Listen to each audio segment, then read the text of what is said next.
Selamat pagi semuanya, saya Clara Cynthia Irta Munandar dari kelas F3171, NIM saya 2017-511251. Saya akan menerangkan anggaran piutang dari Bapak dosen Dr. Randes Suyanto, SEMM, MAK. Di sini ada sebuah kas. Kas adalah seluruh uang tunai dan bentuk lainnya yang dapat diuangkan setiap saat apabila perusahaan membutuhkan. Nah, ini anggaran kas ya. Anggaran kas adalah gambaran atas seluruh rencana penerimaan dan pengeluaran uang tunai yang berkaitan dengan cara keuangan, perusahaan, dan transaksi lainnya yang menyebabkan perubahan-perubahan pada posisi kas atau menunjukkan aliran kas pada periode tersebut. Tujuan pertamanya yaitu merencanakan posisi likuiditas perusahaan pada dasar pinjaman atau investasi. Nah, di sini ada tujuannya, ada 6 ya. Yang pertama menunjukkan posisi kas pada berbagai waktu.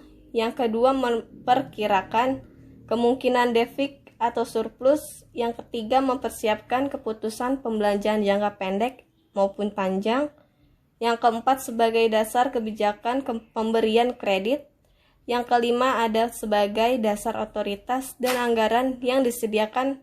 Dan yang terakhir, yang keenam, dasar penilaian terhadap realisasi pengeluaran anggaran.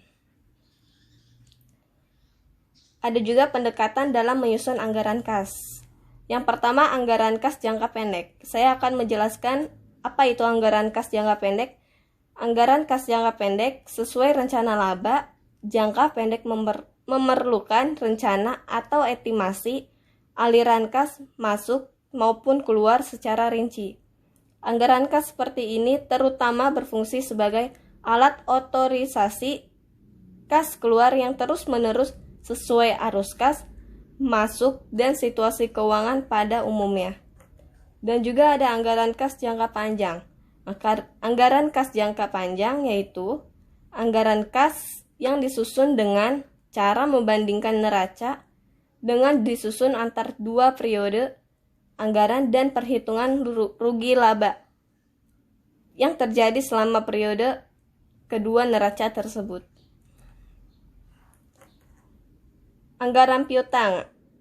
Di sini ada anggaran piutang ialah anggaran yang merencanakan lebih dari terperinci tentang jumlah piutang perusahaan beserta perubahan-perubahannya dari waktu ke waktu selama periode yang akan mendatang.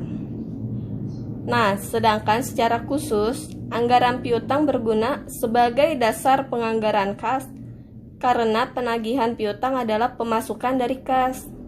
Nah, di sini juga ada manfaat-manfaat anggaran piutang sebagai pendoman kerja, sebagai alat perkoordinasian kerja, serta sebagai alat pengawasan kerja yang membantu manajemen dalam memimpin jalannya perusahaan. Di sini ada faktor yang mempengaruhi besar kecilnya anggaran piutang ya. Di sini ada 6 faktor. Yang pertama, volume barang yang dijual secara kredit.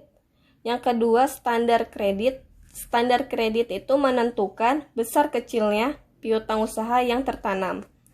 Dan juga ada yang ketiga, jangka waktu kredit mempengaruhi besar kecilnya piutang usaha yang tertanam. Nah, jangka waktu kredit, semakin panjang jangka waktu kredit, semakin besar pula piutang usaha yang tertanam, meskipun bisa sebaliknya. Yang keempat, pemberian potongan. Pemberian potongan itu mempengaruhi besar kecilnya investasi dalam piutang. Yang kelima, pembatasan kredit. Pembatasan kredit penentuan dalam batas maupun jumlah maksimal yang akan diberikan. Dan yang keenam ada kebijakan penagihan piutang.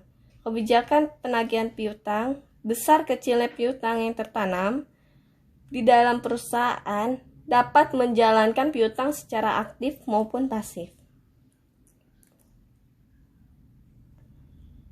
Sekian dari saya, terima kasih.